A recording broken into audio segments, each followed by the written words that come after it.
It says in the Bible that faith without deeds is dead, and it's a notion taken to heart by a group of American evangelicals who are fighting child sex trafficking in Cambodia, a country that has been a magnet for pedophiles. Weekend anchor Dan Harris traveled to Cambodia to witness the rescue. Look at these children and try to wrap your mind around the fact that on any given night, most of them will be sold for sex with strangers by their own parents. But I mean, if we look at this group of kids right here, yeah, some very, very, very high percentage of these kids have been trafficked at some point. I know kids in that group that are being trafficked. This is the village of Svay Pak, the epicenter of Cambodia's child sex trade. I didn't know what it was going to be like. Where Clay Butler, a 27-year-old evangelical Christian from California, now runs a community center based out of a former brothel. I think the most exciting part of Christianity is living it out. This stuff is not fun at all, but there is a deep fulfillment in laying your life down for somebody else. Other American Christians here in Cambodia are practicing an even more daring version of their faith. They go into the brothels to gather video evidence and then work with police to bust suspected sex tourists. They also rescue child sex slaves like this girl named Bella.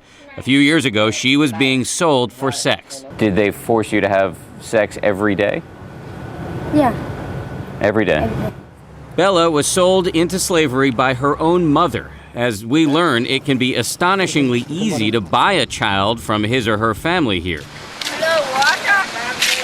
What's that? Water. We meet this 15-year-old girl selling water on the street. And in broad daylight, her mother says she's willing to make a deal. Can I get a sense of how much that would be? Are we talking $200 or $300 a month? It's up to you. Up to me. Has her daughter been with any men before me? No.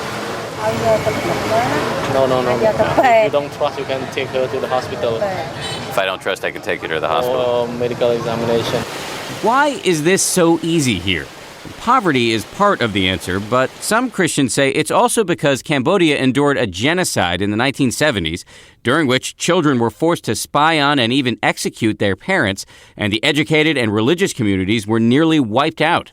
Pastor Don Brewster believes, as a result, Cambodia now suffers from a moral vacuum. These families will take a loan to buy a TV, which they know they can never pay. They can't feed themselves, let alone pay for a TV. But they know, hey, I've got my ace in the hole, I can sell my daughter. Pastor Brewster runs a shelter here where Bella now lives and is finally getting help. Because I can study and I can get love and I can have.